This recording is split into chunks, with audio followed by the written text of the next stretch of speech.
सबको हमारे छोटे से चैनल में स्वागत है। आज हम सब इस्लाम के कुछ फैक्ट्स के बारे में बात करेंगे। इस्लाम दुनिया का दूसरा सबसे बड़ा और तेजी से बढ़ता हुआ धर्म है। एक अनुमान के मुताबिक 2050 तक ईसाई धर्म के बराबर हो जाएगा। मुस्लिम का असली मतलब है अपना सब कुछ और खुद को अल्लाह की इच्छा के लिए समर्पित कर देना। इसमें इंसान से लेकर पेड़ पौधे और जानवर भी शामिल है। ईश्वर को अरबी भाषा में अल्लाह कहा जाता है। अल्लाह के 99 नाम है और हर नाम का अलग मतलब है। जैसे अल रहमान का मतलब है मोस्ट काइंड, अल हफी का मतलब है द प्रोटेक्टर आदि। हजरत मोहम्मद साहब पर जो अल्लाह की पवित्र किताब उतारी गई है वह है कुरान। अल्लाह ने फरिश्तों के सरदार जिब्राइल अलैहि सलाम के मार्फत में पाक संदेश वही सुनाया। उस संदेश को ही कुरान में लिखा गया है। कुरान को नाजिल हुए लगभग 1400 साल हो गए, लेकिन इस संदेश में जरा भी रद्दोबदल नहीं है। सभी अरबी मुस्लिम नहीं है और सभी मुस्लिम अरबी नहीं है। अरबी लोग ईसाई, बौद्ध, यहूदी, एथेस्ट भी है। फिर भी इंडोनेशिया में मुस्लिम आबादी ज्यादा है। मुस्लिम धर्म के लोग मोहम्मद और मक्कामदीना की पूजा नहीं करते। मोहम्मद साहब इस्लाम के आखिरी मैसेंजर नबी है। उनका आदर सबके मन में है, लेकिन उनकी पूजा नहीं की जाती है। यदि अल्लाह के अलावा कोई किसी और की पूजा करता है तो उसे पाप समान समझा जाता है, जिसे शिर्क कहा जाता है। मक्का और मोहम्मद साहब दोनों को इस्लाम में बहुत माना जाता है, लेकिन उनकी कभी पूजा नहीं की जाती है। अल्लाहु अकबर किसी को डरने का शब्द या कोई स्लोगन नहीं है। अल्लाहु अकबर का मतलब है अल्लाह सबसे महान है। मुस्लिम लोग अपने दुख दर्द और परेशानियां मिटाने के लिए ऐसा कहते हैं। जो व्यक्ति मुसलमान नहीं है वह इसका अर्थ लगा सकता है कि ईश्वर महान है। मोहम्मद पैगंबर साहब के मकबरे के पास ही यीशु यानी जीसस के लिए एक खास जगह है। ऐसा माना जाता है कि एक दिन जीसस आएंगे और उन्हें यहाँ दफनाया जाएगा। सभी मुस्लिम महिलाएं हिजाब नहीं पहनती। बुर्खा या हिजाब का मतलब सिर्फ अपने आप को ढकना है।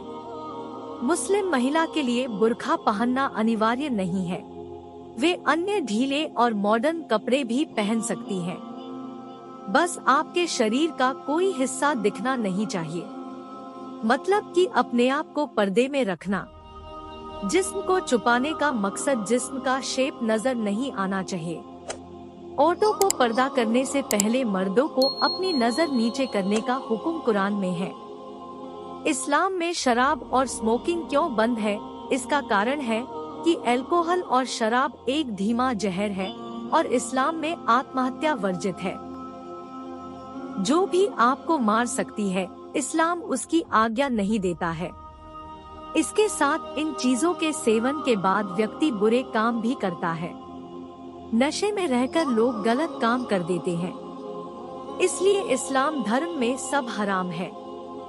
क्या आप जानते हैं मैरी या मरियम का नाम जितना बाइबल में लिया गया है उससे कहीं ज्यादा कुरान में लिया गया है। भले अब इतिहास चेंज हो गया हो, पर ये सच है कि द्वितीय विश्व युद्ध में बहुत से मुसलमानों ने नाजियों से यहूदियों को बचाने के लिए अपने जीवन का बलिदान दिया था। इस्लाम में बच्चे के भ्रूण को मारने पर हराम है। यदि उससे माँ को खतरा है तो ऐसा किया जा सकता है। इस्लाम धर्म के अनुसार मुस्लिम महिलाएं अकेली यात्रा नहीं कर सकती हैं। यह केवल उनकी रक्षा के लिए है। उन्हें अपने पिता, भाई या पति के साथ ट्रैवल करना चाहिए। फिर भी कुछ महिलाएं इसका पालन नहीं करती हैं और अकेले ही यात्रा करती हैं। फिर भी कई मुस्लिम देशों में महिलाओं को अकेले यात्रा नहीं करने के बारे में कानून बना हुआ है।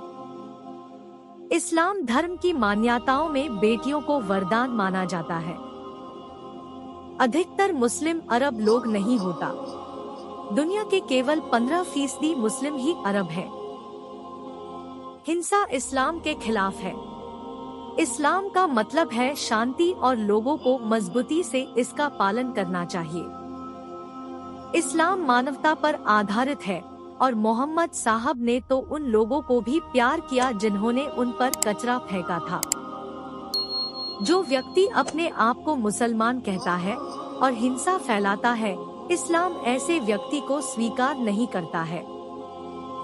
हालांकि कुछ समय से इस्लाम के अर्थ को गलत साबित किया जा रहा है। हिंसा फैलाना वाला धर्म कहा जा रहा है, लेकिन सत्य तो यह है कि इस्लाम कभी भी हिंसा का सहारा नहीं लेता। पवित्र कुरान के अनुसार यदि कोई इंसान किसी को मारता है तो वह अल्लाह का बंदा नहीं बल्कि सारी मनुष्य जाति का कातिल कहलाता है। कुरान के अनुसार एक इंसान दूसरे इंसान को मारना या किसी पशु पक्षी को भी बिना किसी मकसद के नहीं मार सकता। Thanks for watching. जय हिंद।